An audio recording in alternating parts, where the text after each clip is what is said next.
नमस्कार, बहुत स्वागत है आप सभी का। आपके साथ मैं हूं ममता तिवारी। शुरुआत इस बुलेटिन की करते हैं। जयपुर से बड़ी खबर है। मुख्यमंत्री भजनलाल शर्मा का आज जयपुर में प्रस्तावित कार्यक्रम है। सुबह 11 से दोपहर 2 बजे तक मुख्यमंत्री आवास पर शिष्टाचार भेंट। दोपहर 3:40 पर मुख्यमंत्री आवास से मानसरोवर के लिए होंगे रवाना।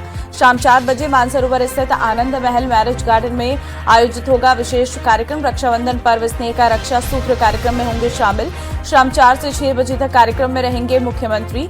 रक्षाबंधन पर्व पर स्नेह और भाई बहन के रिश्ते का देंगे संदेश। तो देखिए, आज मुख्यमंत्री के कार्यक्रम की बात कर रहे हैं। रक्षाबंधन पर्व स्नेह मिलन कार्यक्रम में आज रहने वाले हैं सीएम। दोपहर 2 बजे तक यह कार्यक्रम सुबह 11 बजे से रहेगा। 3:40 पर जयपुर मुख्यमंत्री आवास से मानसरोवर के लिए रवाना हो जाएंगे। शाम 4 से 6 का भी कार्यक्रम है मुख्यमंत्री का। तो आज पूरे दिन की व्यस्तता है और सीएम के अलग अलग कार्यक्रमों के बारे में आपको बता रहे हैं।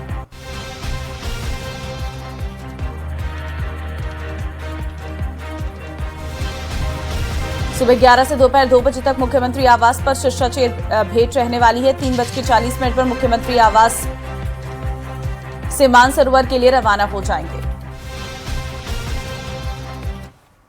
जयपुर में फर्जी डिग्री और डिप्लोमा मामले में एसओजी ने बड़ा एक्शन लिया है। श्री सत्य Sai university of technology and medical science के कुलपति मुकेश तिवारी को गिरफ्तार किया गया है। मामले में परीक्षा नियंत्रक संजय राठौर और कंप्यूटर ऑपरेटर आनंद शर्मा को भी एसओजी ने गिरफ्तार किया। ये पूरा मामला पीटीआई भर्ती परीक्षा 2022 से जुड़ा बताया जा रहा है। जांच में अभ्यर्थी भारमल राम के दस्तावेज फर्जी पाए गए थे। अभ्यर्थी ने फॉर्म भरते समय चूरू की ओपीजेएस यूनिवर्सिटी का नाम लिखा था, लेकिन दस्तावेज सत्य साई यूनिवर्सिटी के लगाए गए थे। एसओजी अब आरोपियों से पूछताछ कर पूरे फर्जी नेटवर्क का खुलासा करने में जुटी हुई है।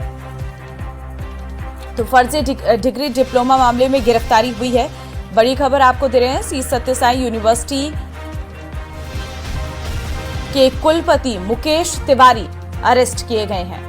फॉर्म भरते वक्त लिखा था ओपीजेएस यूनिवर्सिटी चूरू का नाम। दस्तावेज श्री सत्य साई यूनिवर्सिटी के लगाए थे।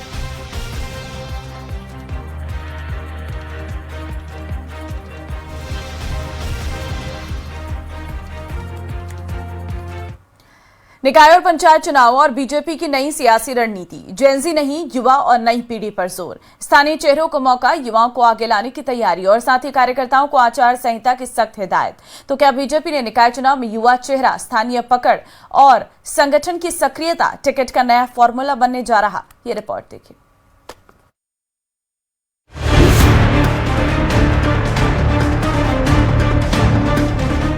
जेनजी नहीं, युवा पर जोर। निकाय चुनाव, युवा चेहरों पर दाव। नई पीढ़ी, बीजेपी की नई रणनीति।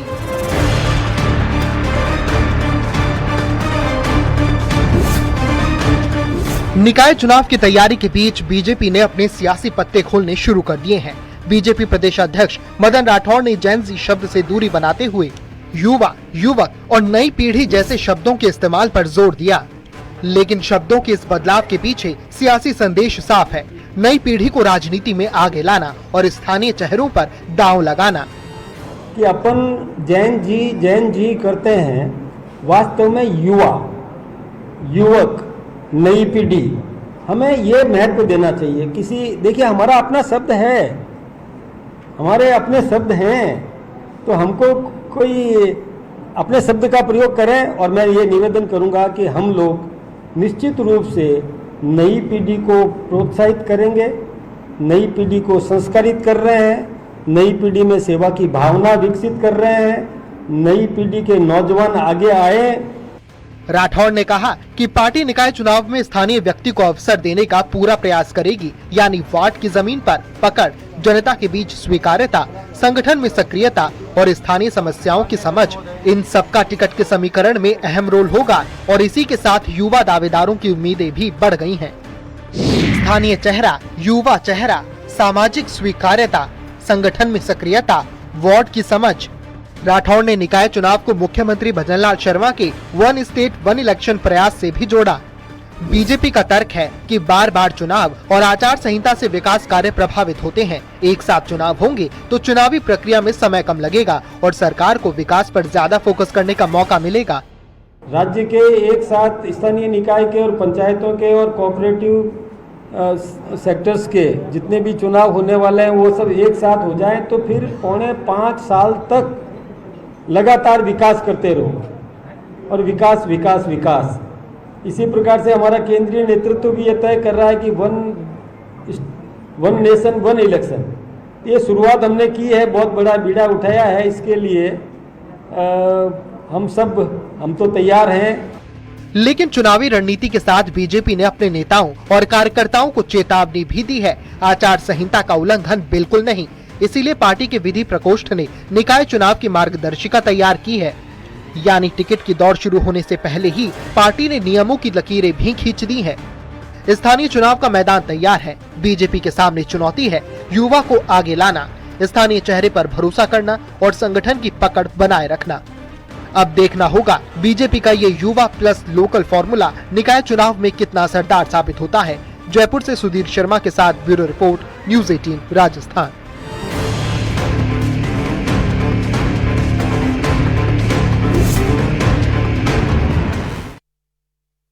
आगे बढ़ते हैं। कृषि मंत्री Kirodilal Meena swine flu positive पाए गए हैं। किरोड़ीलाल मीणा की रिपोर्ट स्वाइन फ्लू पॉजिटिव आई है। कृषि मंत्री किरोड़ीलाल मीणा की तबीयत बिगड़ी है, उन्हें अस्पताल में भर्ती कराया गया है। एसएमएस अस्पताल में इस वक्त भर्ती हैं। पिछले कुछ दिनों से किरोड़ीलाल मीणा की तबीयत खराब चल रही थी और ऐसे में swine flu positive Kirodilal Meena आए हैं और जिसके बाद उन्हें एसएमएस अस्पताल में भर्ती करवाया गया है। तो फिलहाल आपको बता दें कि किरोड़ीलाल मीणा की तबीयत खराब है, अस्पताल में उन्हें भर्ती करवाया गया है।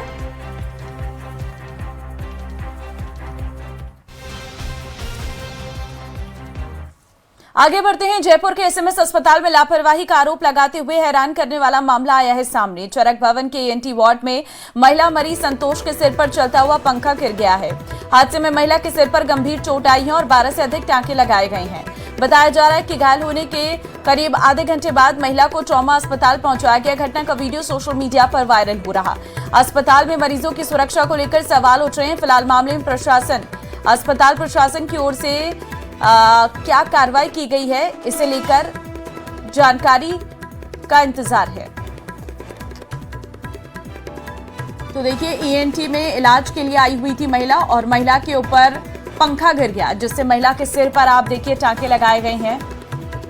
ये एक बहुत बड़ी लापरवाही की तस्वीर जो है वो सामने आई है। जिस अस्पताल में मरीज इलाज की दरकार लेकर आता है, उसी अस्पताल में आकर महिला के साथ यहाँ पर इतनी बड़ी अनहोनी हो गई है कि महिला के सिर पर 12 टांके लगाए गए हैं। ईएनटी वार्ड में एक चलता पंखा महिला के ऊपर गिर गया।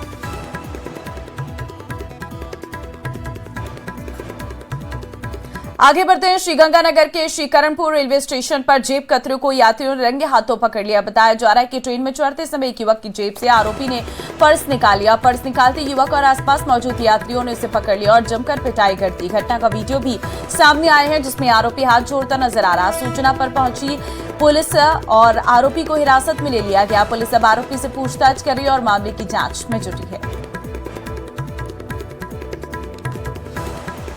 तो जेब कतरे की पिटाई हाथ जोड़ता नजर आया है। यात्रियों ने जेब कतरे की पिटाई यहां पर कर दी है।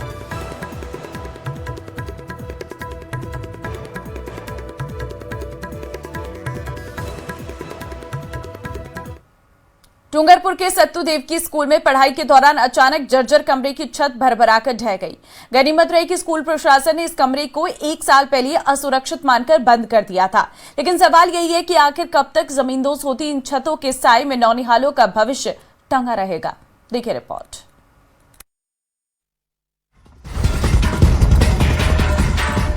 एक आम सा दिन, पढ़ाई चल रही थी, बच्चे पढ़ रहे थे और अचानक हुआ एक जोरदार धमाका और देखते ही देखते ताश के पत्तों की तरह ढह गई स्कूल के कमरे की छत।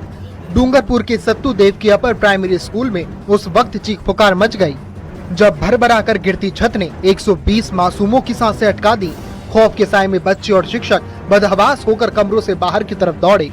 कंक्रीट के मलबे और उठते गुबार के बीच राहत की बात ये रही कि हादसे में किसी की जान नहीं गई। राजस्थान में इन दिनों बारिश के मौसम में सरकारी जर्जर स्कूलें घिरने की खबरें आ रही हैं। इस बीच डूंगरपुर जिले से भी एक ऐसी ही खबर निकलकर सामने आई है, जहां पर दोवड़ा ब्लॉक के जो सत्तू गांव है, वहां का जो राजकीय उच्च प्राथमिक विद्यालय देवकी, जहां पर 120 बच्चे जब स्कूल में पढ़ रहे थे, तब अचानक दो कमरों की छत भरभराकर गिर पड़ी।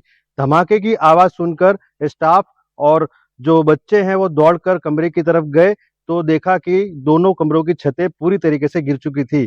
हालांकि स्कूल प्रशासन ने 120 नौनिहालों के सिर पर मंडराते इस खतरे को पहले ही भांप लिया था।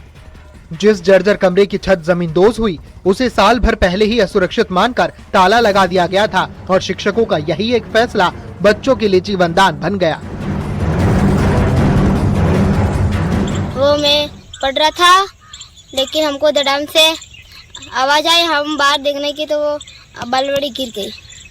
बच्चे बाहर पढ़ रहे थे, कमरे में कोई नहीं था। हमारे बच्चे सब बाहर थे, इसलिए ठीक हुआ, नहीं कि सब मर जाते। ऐसा हुआ है यहाँ पे। हमारे बच्चे के लिए ये वापस कराना पड़ रहा है। धमाके की गूंज प्रशासनिक गलियारों तक पहुंची तो अधिकारी भागे भागे मौके पर पहुंचे। जब स्कूल के 10 में से 2 कमरों के जर्जर होने का सच सामने आया तो अधिकारियों के भी हाथ पांव फूल गए। ढही हुई छत के बगल वाला दूसरा कमरा भी मौत की दीवार बनकर खड़ा है, जिसे फिलहाल पूरी तरह ब्लॉक कर दिया गया है। इस सरकार की हालत जर्जर है। शिक्षा मंत्री जी शिक्षा के अलावा हर विषय पे बात करते हैं, और अभी आपने देखा होगा सरकार ने एक आंकड़ा जारी किया है कि हम 12,000 से अधिक करोड़ का काम कराएंगे स्कूलों के लिए। तो कब कराएंगे और अब तक क्यों नहीं कराया? कल भी डूंगरपुर का एक स्कूल गिरा है, तो आपने तो जर्जर घोषित कर दिए थे, आपने चेक भी कर लिया। लगभग 3768 के आसपास जर्जर घोषित स्कूल थे, उनमें कितने बना दिए आपने बताइए? जो 85,000 क्लासरूमों की हालत खराब है, वो कितने आपने पूरे कर दिए बताइए? यानी कि आप चर्चा ही नहीं करना चाहते हो। अब सवाल मासूमों के भविष्य और उनकी हिफाजत का है। कागजों पर मरम्मत के प्रस्ताव दौड़ रहे हैं और बजट की मंजूरी का इंतजार किया जा रहा है। डूंगरपुर से जयेश पवार के साथ ब्यूरो रिपोर्ट, न्यूज़ 18 राजस्थान।